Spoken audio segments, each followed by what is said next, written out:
to the Leo Training Podcast with Joe DeLeo. You'll hear in-depth interviews and tips from world-class athletes, coaches, and industry-leading experts to help you train smarter and improve at what you love to do. Train smarter, get stronger, move better, race faster. Here's your host, Joe DeLeo.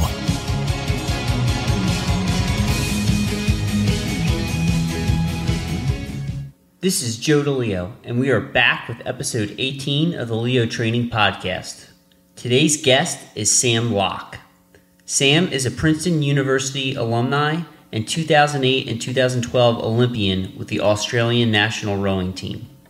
In this interview, Sam discusses training at the university and international levels, as well as his current training methodology called hybrid Barbarian training. We also go in-depth on strength training and discuss how to maximize strength in the gym and power in rowing. Without further ado, let's roll to episode 18 with Sam Loch, hybrid Barbarian training. Sam Loch, welcome. Thank you for coming on to the show. It's great to have you. I'm very excited for you to be on and to share your experiences and wisdom with the rowing community. Well, thanks for having me, Joe. Yeah, my pleasure. It's an honor.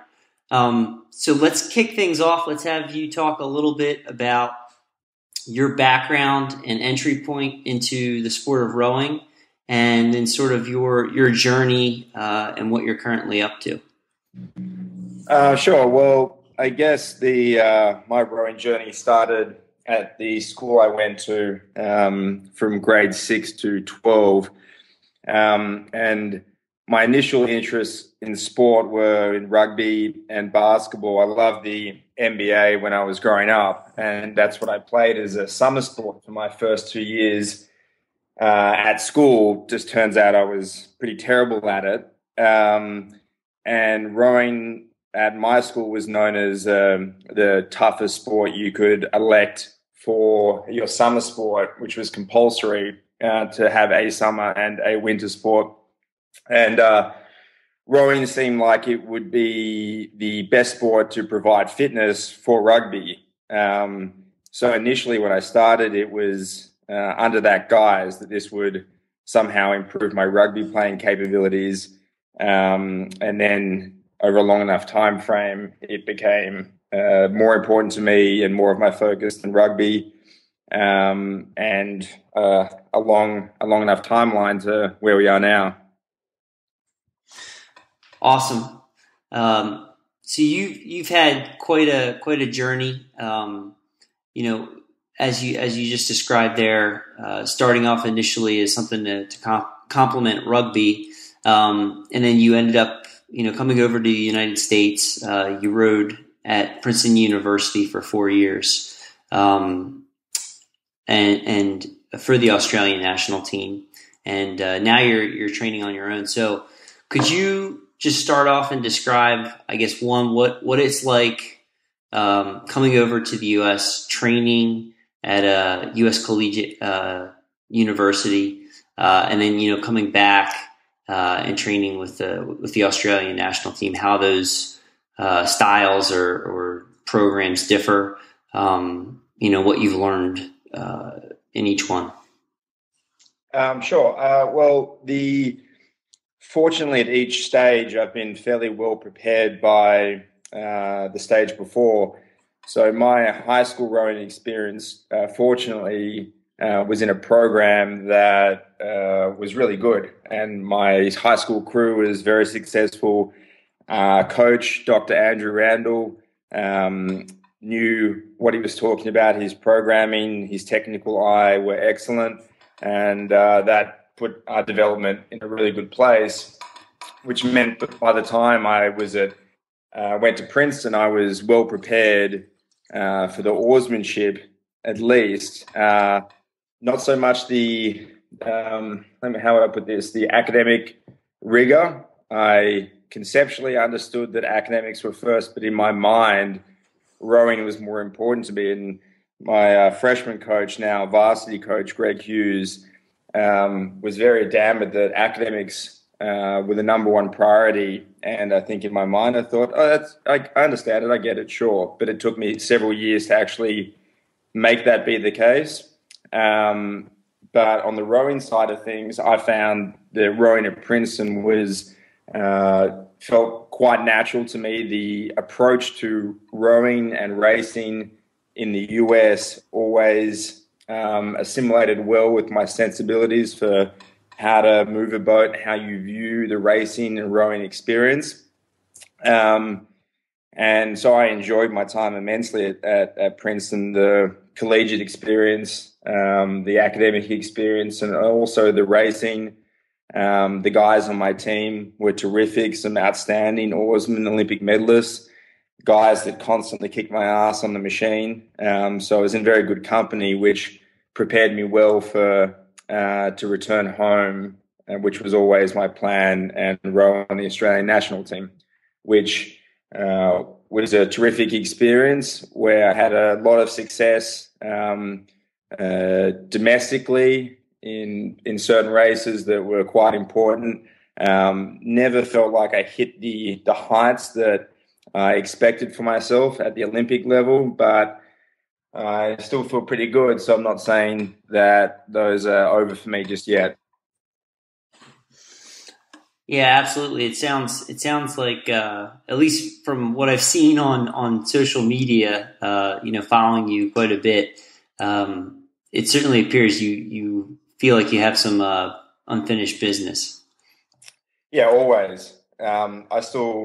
There's races that I can't go back in time and win again, or have the opportunity to try and win. So the 2006 IRAs, we were silver medalists, and that was my last IRAs. There is no more, but as long as my heart's still beating, then I consider myself a candidate for future Olympic Games. It's just a decision as to whether or not I want to push that button.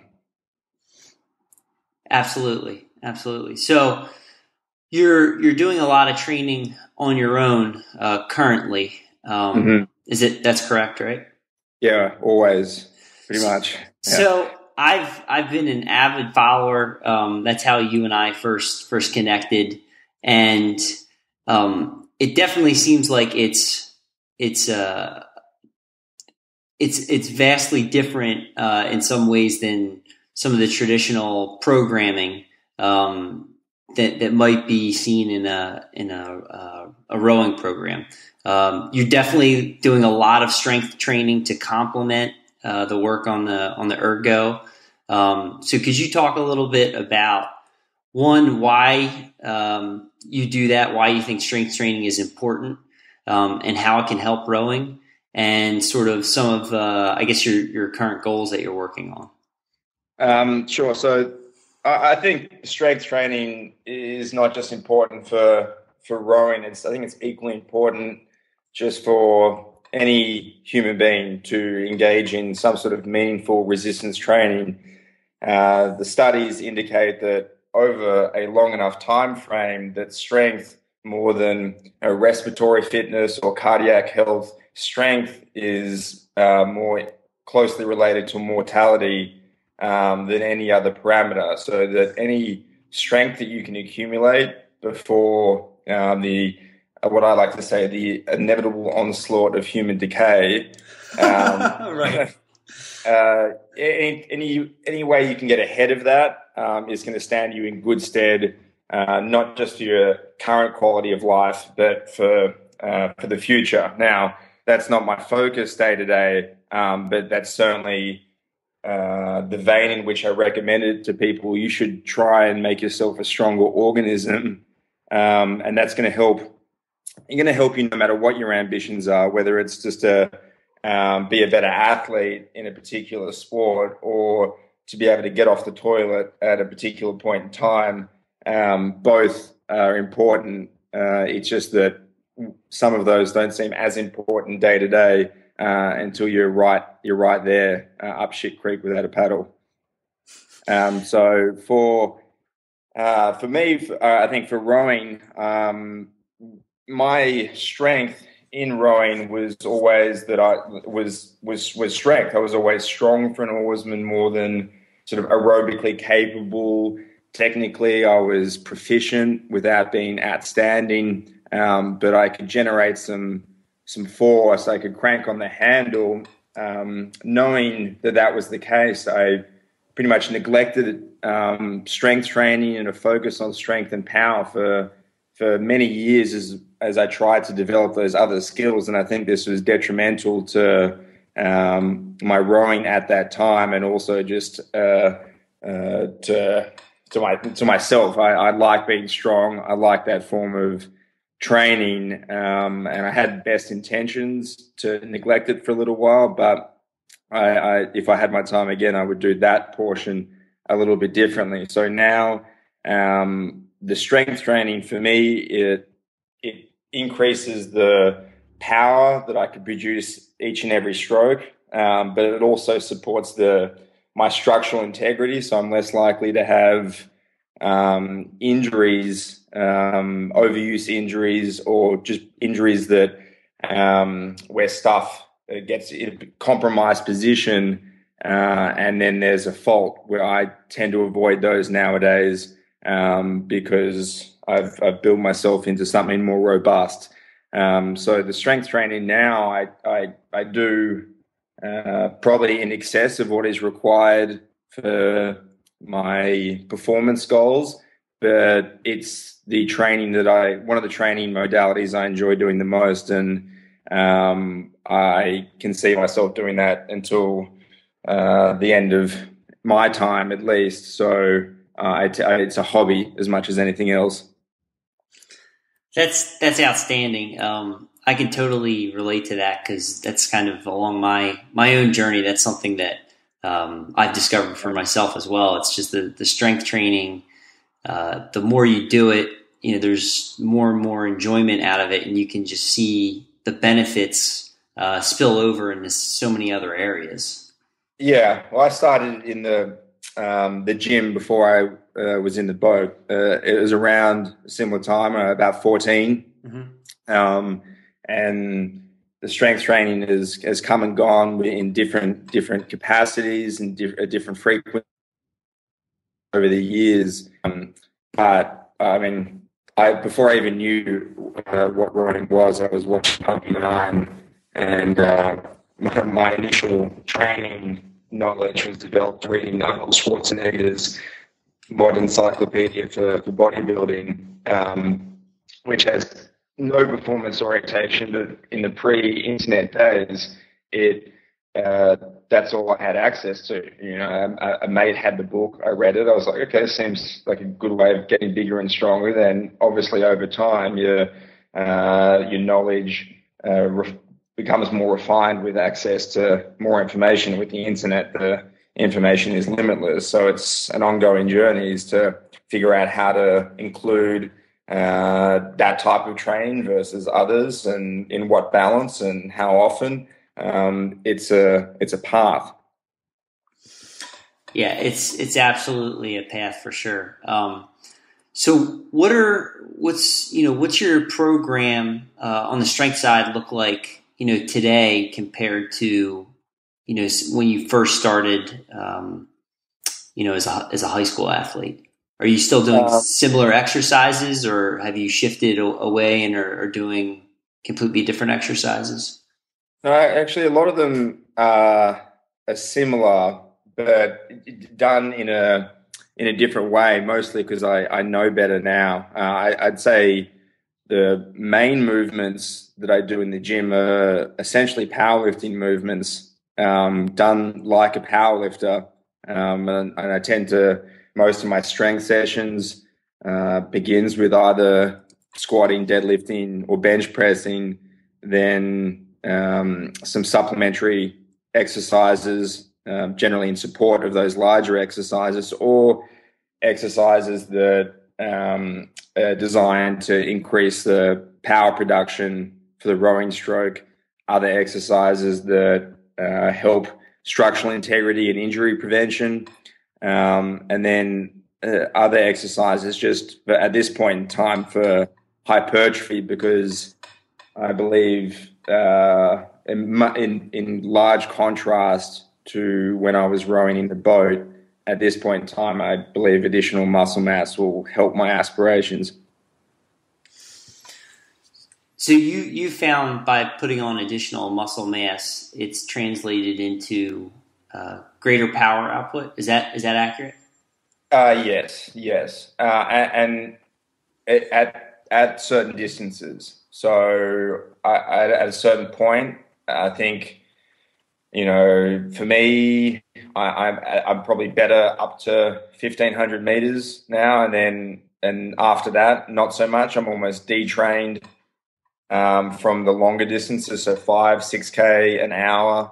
I'm less proficient at those because I'm less efficient. So for every stroke, I'm consuming more oxygen, more glycogen, producing more damage because of the increased power output. So for shorter distances, it's certainly more positively noticeable, but for longer distances, I'm less efficient. Now, that's just a matter of like pushing the button, as I said before, in a completely different context. That's how I view things, is that the training is just a stimulus that you push in any number of buttons, and then your body responds in a particular way. You're trying to cultivate fitness in certain regards, and my focus has been on some of the shorter stuff recently, which means that some of the longer stuff is necessarily detrained. Right, and I've seen some of that in your posts, and to a large degree that makes a lot of sense because rowing at the Olympic level, it's a 2,000 meter race, and you seem to be, at least more recently, you're training for that type of distance, and even the work you do on a weekly basis is on a much higher intensity and shorter or lower volume. Correct? Yeah, absolutely. I often reflect on you're in Rhode Island, aren't you? Yes, I am.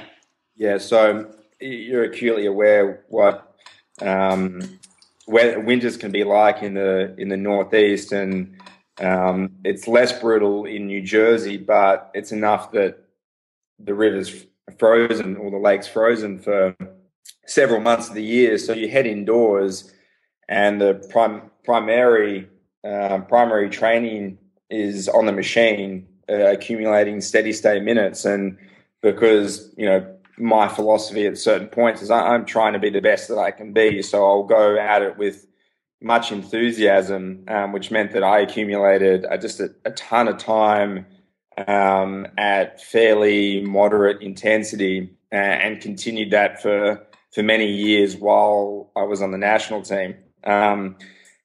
After that, training up a friend, my high school teammate, and then eventually Olympic teammate, Matt Ryan, and I trained for and then broke the world 24-hour record for two people, a tandem record. So the most distance accumulated in 24 hours by two people.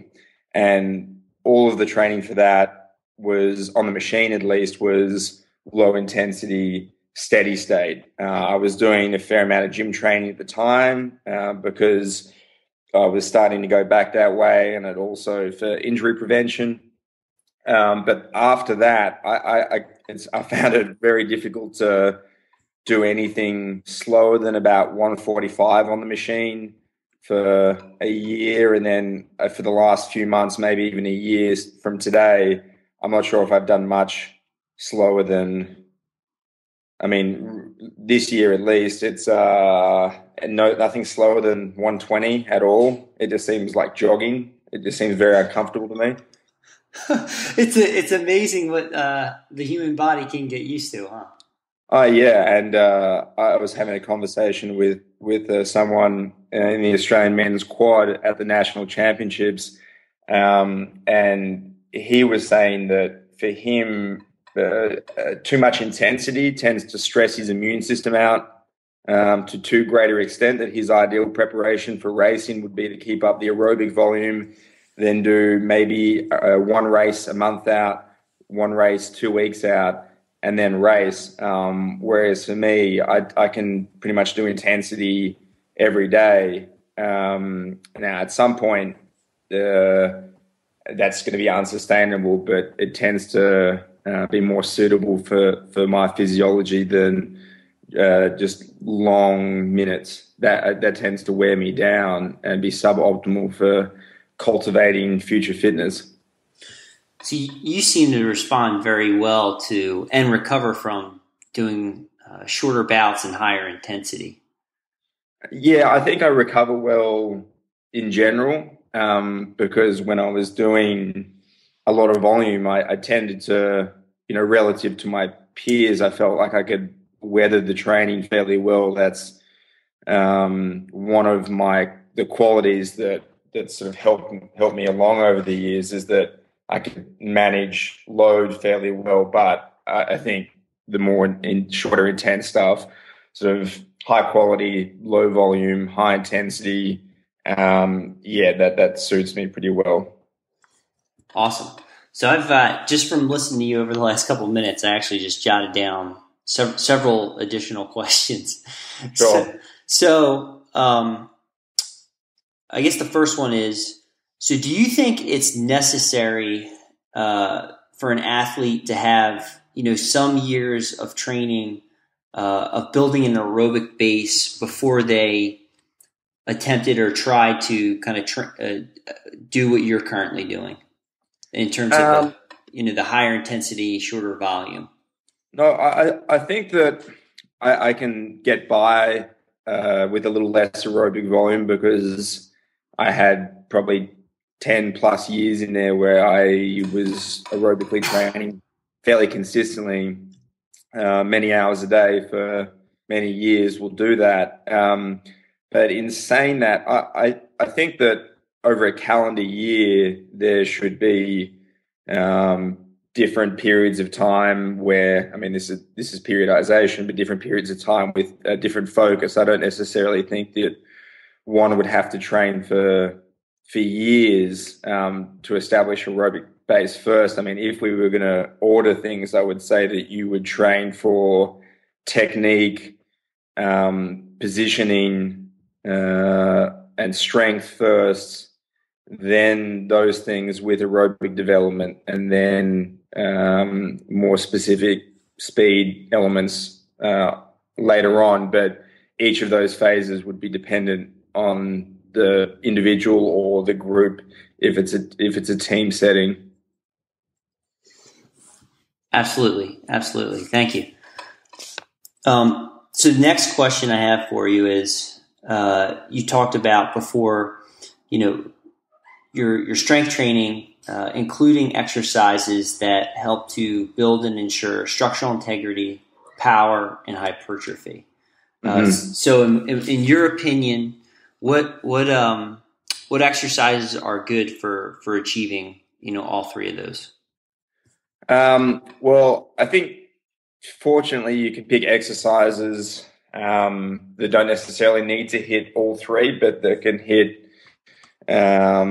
each of those elements or maybe two. There are some that I think are useful for all three, and you can take a deadlift, for example. That'll tick most of those boxes. I tend to think that if you're a rower, you should be deadlifting. If you're a secretary, you should be deadlifting. If you're a truck driver, if you work in an office pushing numbers around on a computer, that you should probably be deadlifting as well. I think that the ability to pick relatively heavy objects off the ground is going to transfer to your power production, but also the health of your musculoskeletal system, I guess if you call it that.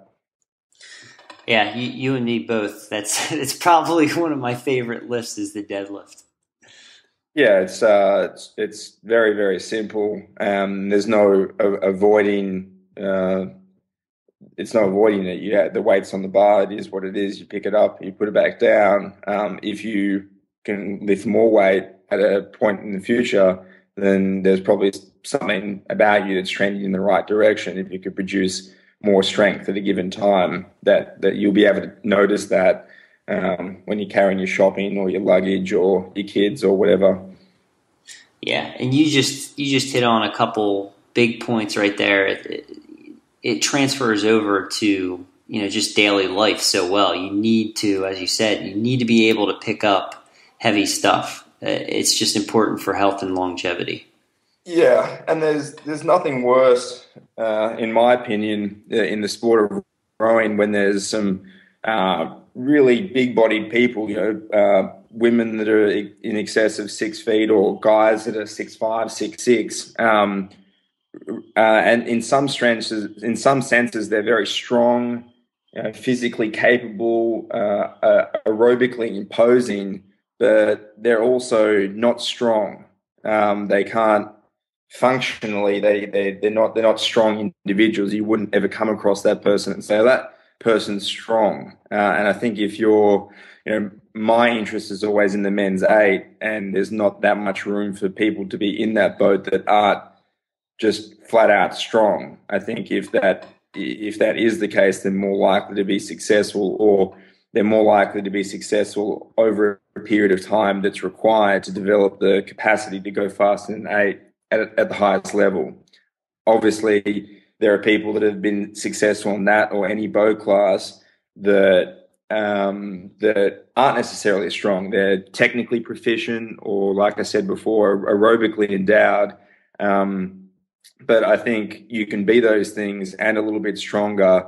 Then your chances are gonna increase. So I often talk about, when I said before that people should be more invested in strength training just for their quality of life or carrying their kids. That's not like honestly, I think about that stuff very little in terms of my day-to-day programming. I just know that to be the case. If you feel stronger when you're doing stuff away from training, you're going to feel stronger in your training sessions and your athletic performances also. So I think you said the transference from one activity to the next, and being a stronger individual should be a paramount priority, regardless of your ambitions in any other field.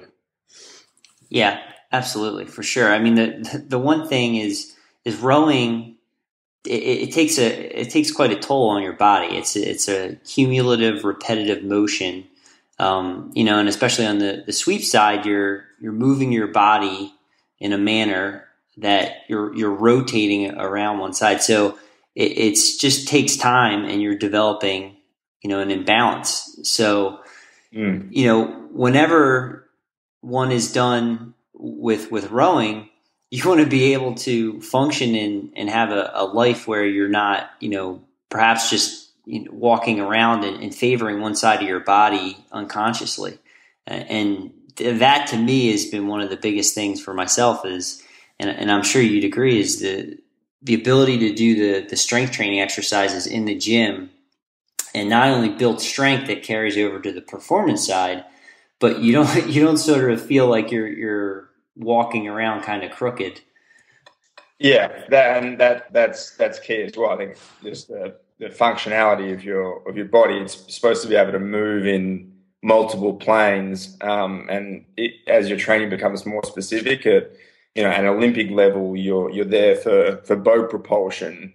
But I still think your chances of doing that are improved with improved structural integrity and the ability to produce force in those positions. I was listening to your podcast with Sarah Hendershot, who's a friend of mine, obviously a former Princeton oarswoman, and I fairly well understand her past and some of the issues with injury. And it's interesting that you've got people at different points on Earth figuring out some of this stuff, either by communicating with one another or independently. And I'll be interested to see how some of these notions develop over time, in the sport of rowing.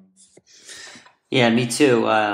Thank you for listening. I appreciate that. That's really cool. And that's what it's all about. That's why I'm trying to do this stuff and have someone like yourself on, is to share, our experiences and our knowledge and help others get better and just make the community, make the sport better, so that, long term, it not only helps on the performance side, but it's the functionality, the quality of the life of the athlete outside of the sport as well. Yeah.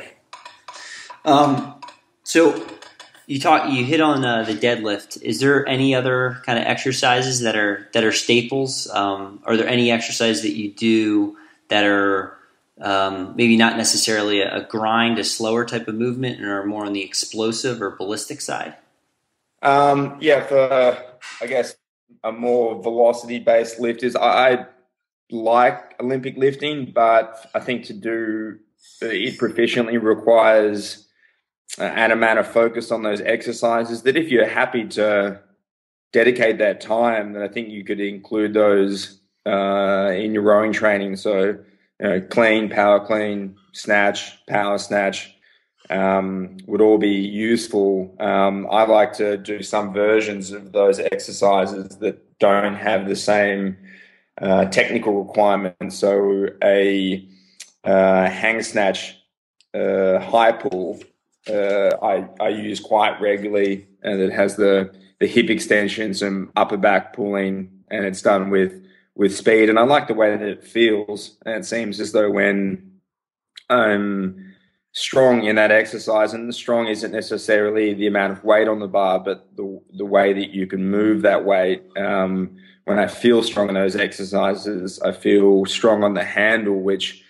is generally what I'm looking for, is a sensation that when I've got the, most recently the ergo handle in my hands, that I'm looking for a feeling. And I try to train for that as regularly as possible. And if I'm too fatigued to get that sensation, then I tend to not do it or just avoid doing it. Which is why not much steady state recently, because I don't want to ever get on and just go, okay, I'm not really cranking on it. I feel like I want to crank on it, and now I don't even know what you asked in the first place. No, you hit it. Just explosive Sure, exercises that you do, yeah. and you said the high pull there. Do you focus mainly on barbell lifts, or do you? I've seen that a lot in your Instagram posts and stuff. But do you?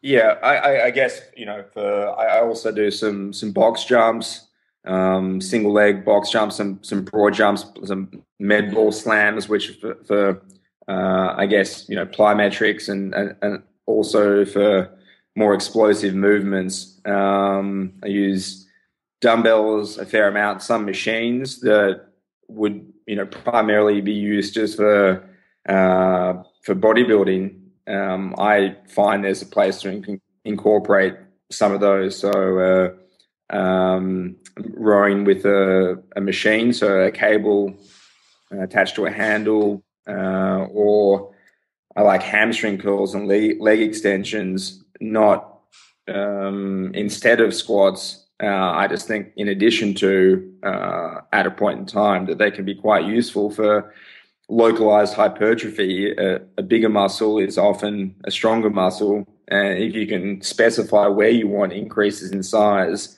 then you should take that option.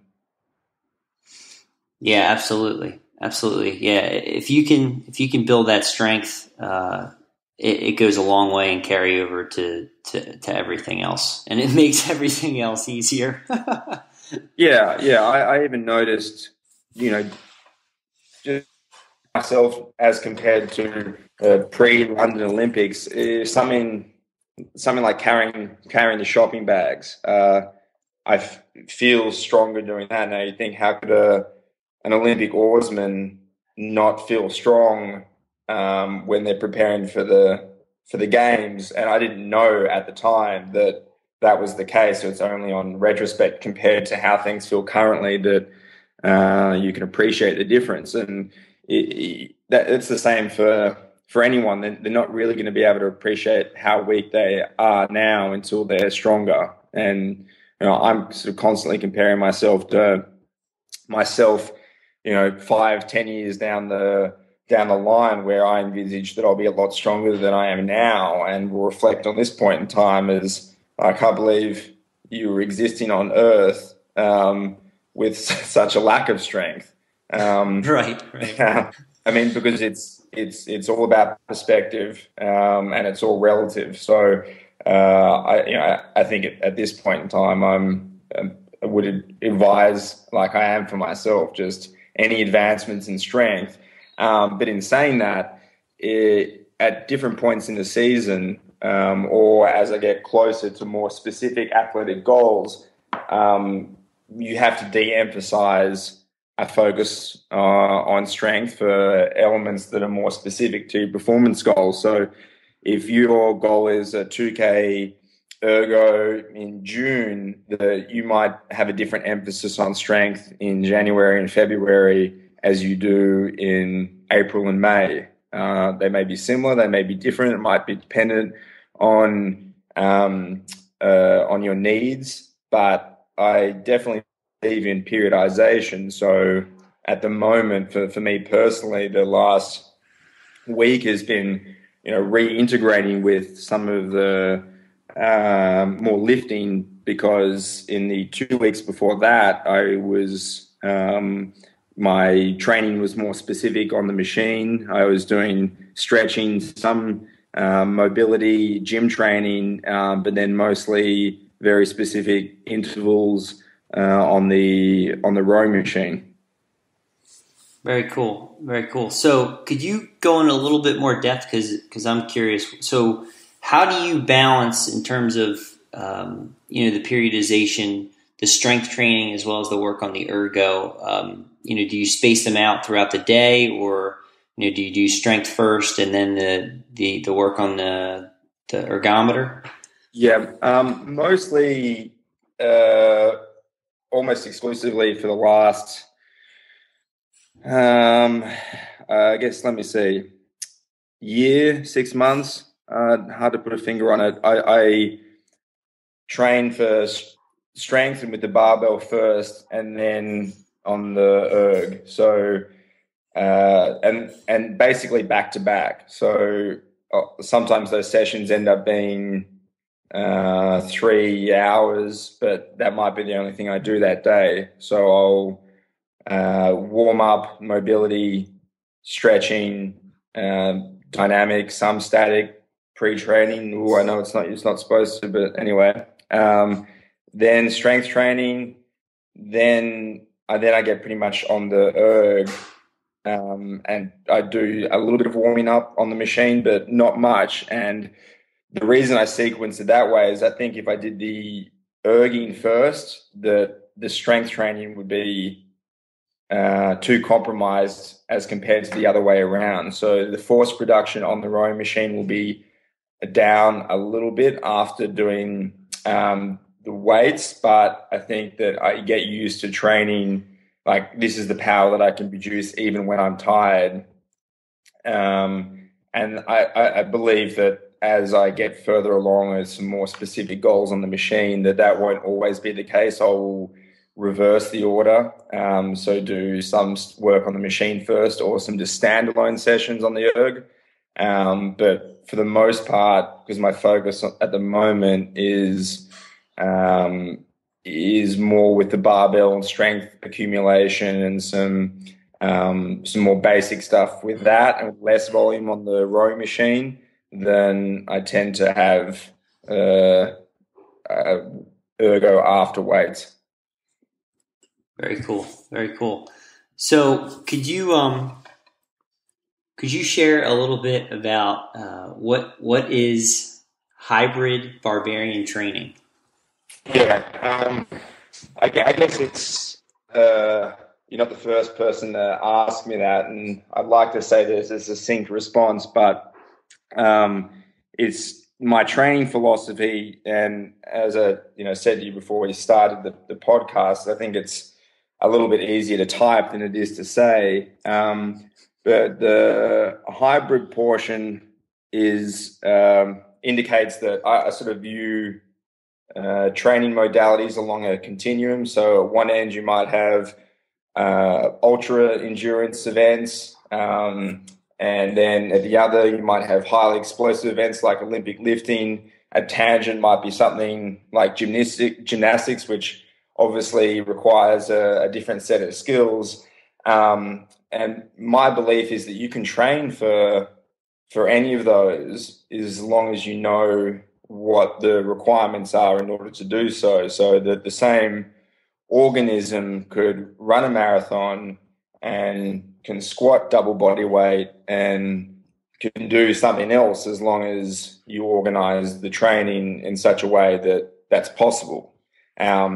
You can train more generally with, and then as you get closer towards your particular point in time, an event or a test, then the training gets more specific for the needs of that competition. The Barbarian part sounds cool, and it's yeah. but it's. I mean, I try to have a sort of a clear concept of why I'm training the way that I am. Have that organized and substantiated with sound reasoning, but I think when I'm actually going about the business, it's a little bit more unbridled and passionate than that. It doesn't feel that clinical. And I think if you're organizing your own training, you have to be able to determine what the session is, but not hyper analyzing it within the session itself, because then you're looking at it from a coach's point of view. You could be questioning too much.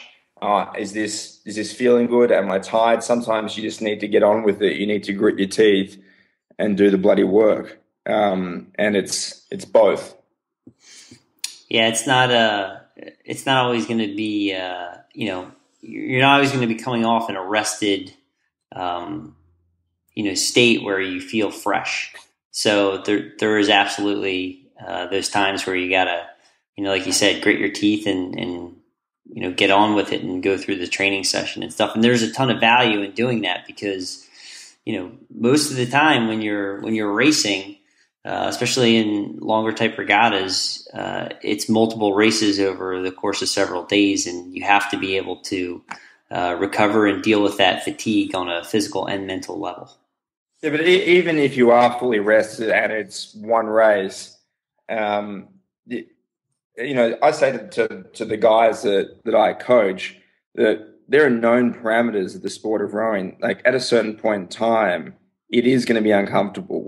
But knowing that means that you can prepare for it. You have to be able to perform under fatigue, because fatigue is a component of the sport of rowing. It's not in a boxing match, for example. There's a good chance that you'll get hit, but it's not inevitable. You could Floyd Mayweather can fight 12 rounds and doesn't get hit that much.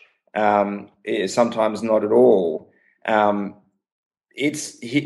Mayweather getting hit is less inevitable than you being uncomfortable in a rowing race.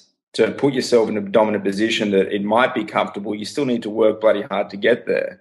And more often than not, you're going to be in a race for the full duration of the course, which means that you're going to be pushing up against your limits of fatigue. And we know that going in, so we can prepare accordingly. And you have to be able to manage that. Yeah, I love that, man. That's great. That's absolutely brilliant. You're spot on.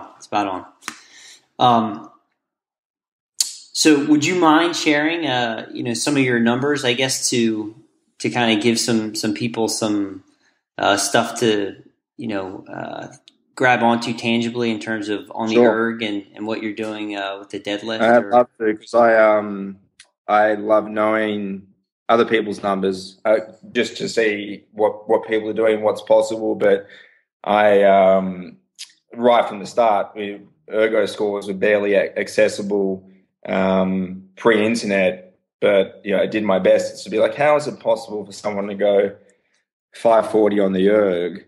I used to oscillate between thinking that was highly achievable or otherworldly. So I like to share numbers to give people an idea of what's possible, mostly so they can start framing the numbers in a way for themselves to think about what's achievable for them.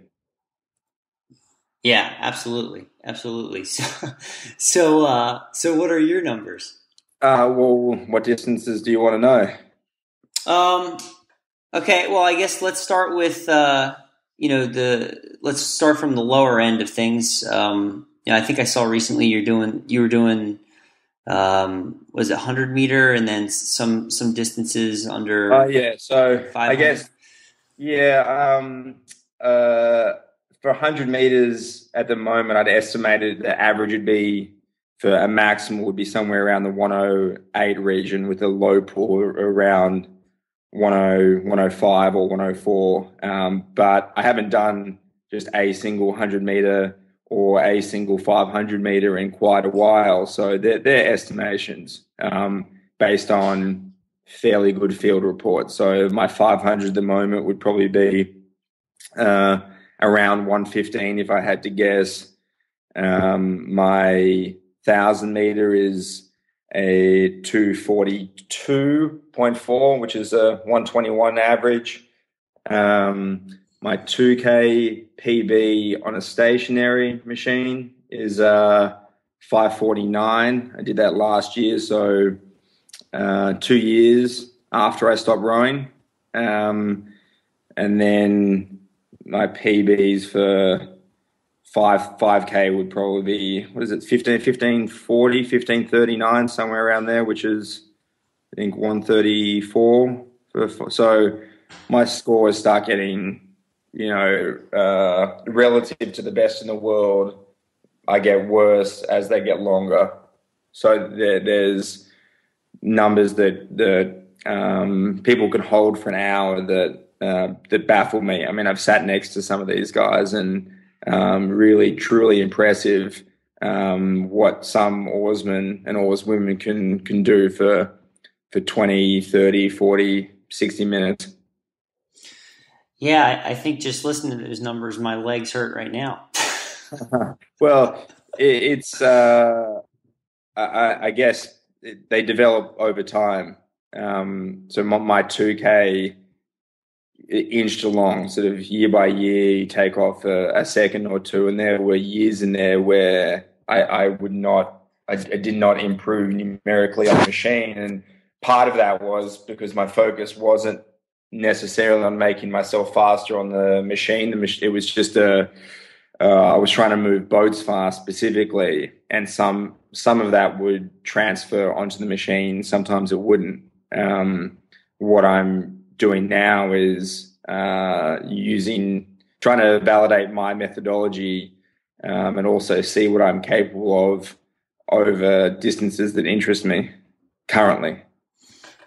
Right. So do you think? I think that's an interesting point you just touched on there. Do you think that there is a difference between training for performance necessarily on the erg compared to on the water in the boat?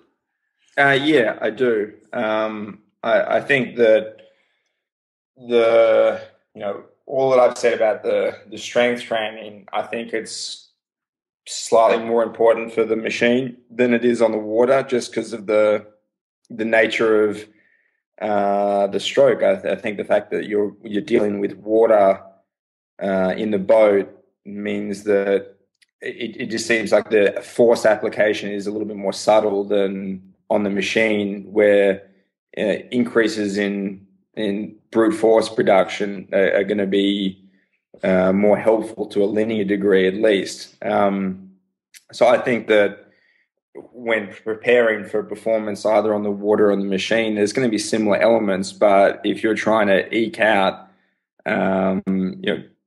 perform like the best performance possible, then you would do stuff on the machine that wouldn't necessarily prepare you that well for a regatta at a particular point in time, and vice versa. Sure. Very cool.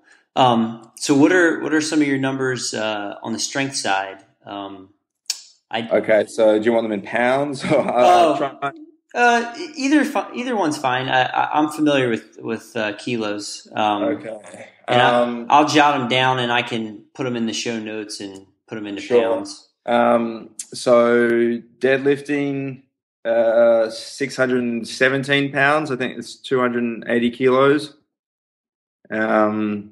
Squat is 240 kilos, which is, I think maybe 550 pounds around there. Both with a belt.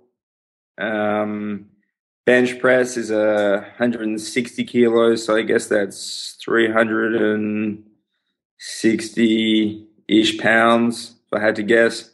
And then I'm not sure what other exercises would be particularly relevant. I could do 20 plus pull-ups, but maybe a little less now that I'm a little heavier. So that's awesome, man. That's awesome.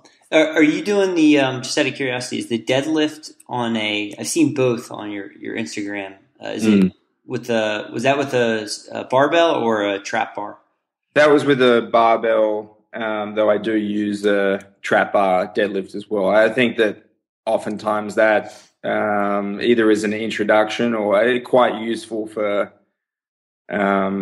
oars, for rowers. I was going to say oars people, but that doesn't quite sound right. I don't want to make sure that I'm not, although I coach young men, and that's primarily who I've trained with. The information should be applicable to men and women. But in my mind, I think about some of the guys that I rode with that are 6'8" plus, trying to get in good deadlifting position, and a bit like the Olympic lifts themselves, sometimes it's not worth the time. The time that's allotted to be able to work on those things can't be spent just trying to develop the technical and positional elements. And you do have to spend some time getting some load on the bar. And if a particular athlete is not ready to deadlift proficiently, then using the trap bar is a really good tool. I like the exercise, and I like how it feels. It's easier to learn and execute than a traditional deadlift. Yeah, I couldn't have said it any better. The trap bar is great. I mean, that's something that I've seen a lot of basketball players use as well, just because they're taller, and it's difficult for the taller athletes to get into that hinge position. Yeah, and if the arms are. The arms obviously extend from the top of the body down to the handle, and the back is the hips are the fulcrum. The stress through that is going to be increased if the lever length is increased. So if you're less compact, if you're over 6'5", well, you're going to have to be in pretty good position to not make yourself susceptible to injuries that might not necessarily be present for people that are more compact. Right. Absolutely. But in saying that, I still think that everyone should deadlift. Me too. Too. Yeah, it's one of my favorites. So I got some rapid fire questions for you that I ask every guest. These are fun ones. So if you could go back in time, and given your current experience and knowledge level, what would you say to Sam Loch 10 years ago? 10 years ago. So 10 years ago, I was graduating college, or in my senior year of college. I would just, I've thought about this. It's an exercise in futility, but I'll play it out. I would just say to be more mindful about your training in regards to paying attention to what elements are actually helping you get better, and which are just makes you feel good that you're doing hard work. So I feel like I did a lot of training, and only a portion of it was really useful for making me a better athlete. So the advice I would say is to ensure that the steps you're taking are taking you in the right direction always. Awesome. Do you find do you find you are more in tune, or you listen to your body more at this point in your training career than when you were younger? Yeah, absolutely. It seems such a the phrase "listen to your body" makes sense, and it's exactly what it is. I think I spent years not listening at all. I mean, just a complete disregard. Just right. I think part of that is really useful if you pay too much attention and you wake up in the morning, and it would be really hard for you to complete any activities just with the way that your body feels on any given day. If you're struggling to get off the toilet, then it's hard to, if you're really listening to your body, to go and do a whole ton of work. So you need to be able to overcome those occasions. And if you're paying too much attention, then you're going to be more aware of your own vulnerability. But if you're paying too little attention, then I think you're not going to have the most heightened attention to what's helping and what's hindering your performances. Excellent. What is your favorite strength training exercise if you had to pick one? Deadlift. I had a feeling you were going to say that. Yeah, I really like squatting as well. So it would be, there's a few other exercises that, really specific. Like there's a machine pullover, which they have in about 1% of gyms, and most of them, I don't think they've made this equipment since probably the 80s or 90s. But I really like that machine. But obviously, if I had to choose between a machine pullover or a deadlift, to see me through would be the deadlift. Very cool. Very cool. So we kind of hit on this throughout the episode, but so how is your training presently today compared to 10 years ago in terms of, the week to week, day to day, intensity, volume, that type of thing? Well, I make sure that, given that I do my own programming, that I enjoy the training that I do. I try and avoid getting in a situation where I'm just trudging through the work.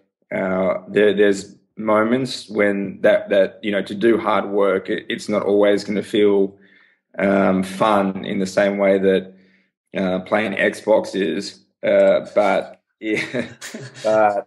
I try and stick to the stuff that I enjoy as much as possible, and some of the stuff that suits my physiology specifically, stuff that I wasn't able to do whilst training for the Olympic Games, because that is a very specific goal at a point in time, and how you feel about training is sort of irrelevant at that point in time. It's everything. All your resources are dedicated to that goal. Now my goals for the time being are a little bit more selfish and based on my interest, but the day-to-day framework for that is definitely a focus on quality over quantity. Even though some of the sessions end up being fairly long, the overall training volume compared to what I did previously is much lower. There's even training for crash bees that I'm sure some of your listeners are aware and some aren't. Crash bees is the World Indoor Rowing Championships held in Boston at the nicest time of the year, early March, and my training for that last year, I didn't do anything on the machine longer than 30 minutes. And even though I knew that doing so might be limiting my ability, I wanted to do it in that way on principle to see what you could do with like less volume, basically, with minimal volume. So just to refresh everybody's memory, what did you end up going last year? So I went 551, which was disappointing. winner went 5:45.9. So I think even if I had my best performance on the day, I still would have come second. But in a context like that, you're only really measuring against yourself anyway, because it's the nature of the sport. You might win the race, but if it wasn't in the score that you were truly capable of it, I don't really feel like you've won. Yeah, that's great, man. That's such an important point that you made there, because it's so often forget about that, but it is very much an internal race that's going on all the time. Yeah. So what's one thing that you feel junior level athletes should be doing more of to complement their training and their health? I think for junior athletes, then should emphasize doing things really well. It's moving well, getting in good positions. I'd say it's either in the gym or on the boat, on the erg. Don't do anything mindlessly. Always be engaged with your posture and what your body is doing through any of those exercises, because if you don't, then ultimately you're going to be you're patterning bad technique and bad positioning that it will be far more challenging to correct as you get further along. So try and do things as well as possible right from the start. If that's definitely something I try and impress upon my athletes in the way we set up our training year, is to do things well before we do it with any sort of volume. Very cool. So just this is not on the list, but this is a personal question, just listening to your response there. From my experience working with some of the junior athletes, I think one of the challenges I've always experienced is being able to hold and maintain their attention level. How, like, you getting them to make those changes that you're talking about, and make sure that they're engaged and focusing on quality. And what are some of the things that you do when you're coaching your athletes to make sure that's happening? Well, the main thing that I do is make the time that they need to maintain their attention for short to begin with, and then gradually increase it over time, like any other training parameter. I think you have to accept the nature of the people that you're coaching and then work around that. If I coach teenage boys, and when they're headed in the right direction, they're great, but it takes a little while to get to that point in time. So I start with more manageable periods of time that I feel like they can keep their attention for, and then I increase that. But for me, I also find that, fear is a great motivator. So I just like to indicate to them that they don't have an alternative other than maintaining their attention. That works too. Very nice. Yeah.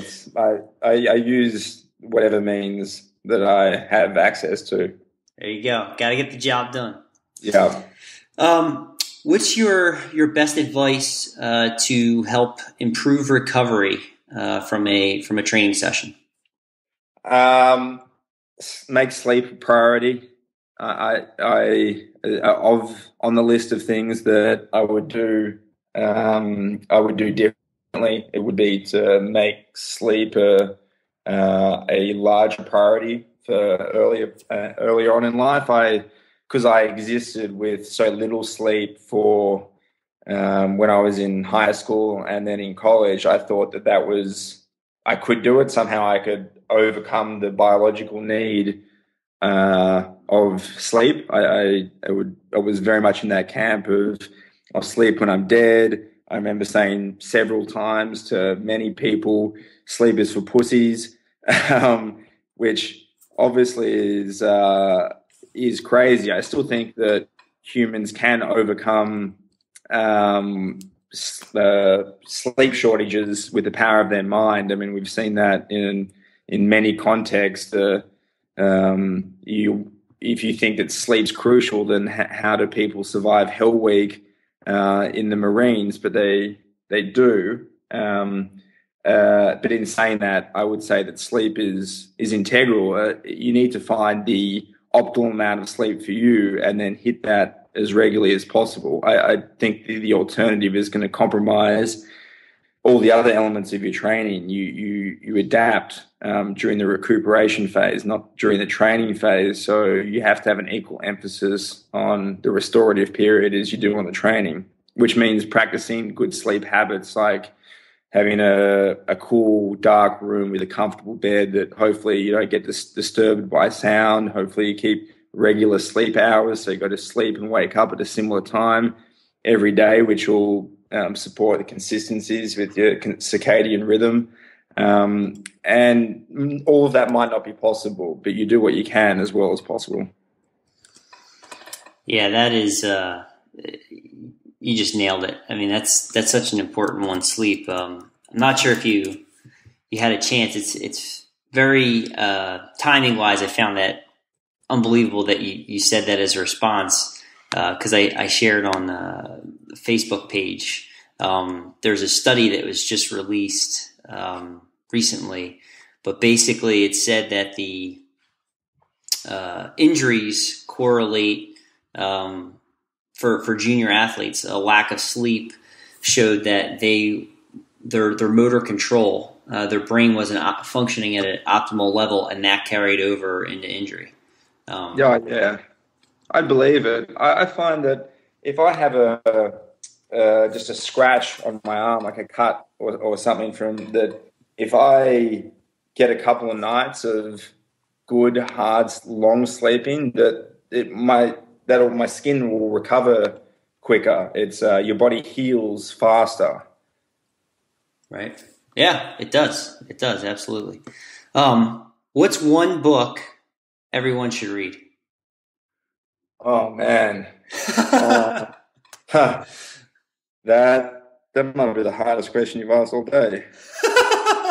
One book that everyone should read.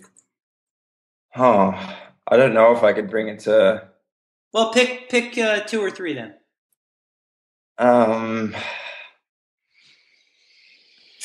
Okay.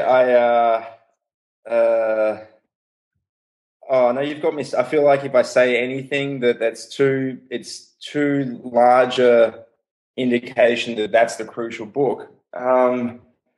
I'd have to get back to you on this one. Maybe I'll let you know via some other form of social medias, because at this stage, I feel like I'd have to be too specific, even to 2 or 3. I mean, there's so many books that have helped shape my framework, not only for training, but also the broader context of society, how to make decisions. I'm an avid reader, so I find it very difficult to get it down to 1 or even 3. I'd probably give you a good 10 books, but not off the top of my. I'd have to really think about it. Hey, no problem. I totally understand. I got a library of my own. It'd be so easy if and this being Easter, I would say that wouldn't it be great if I could just say the Bible? But that's it's definitely not one of the books I would recommend in the top 10. No, it is worth a read, regardless of your religious proclivities. It's worth a read. Very cool. All right, final question, Sam.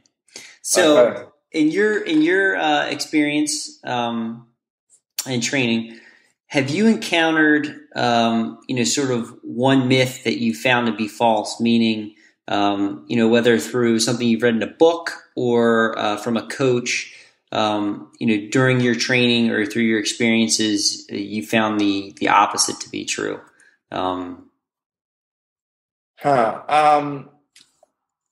I feel as though that there's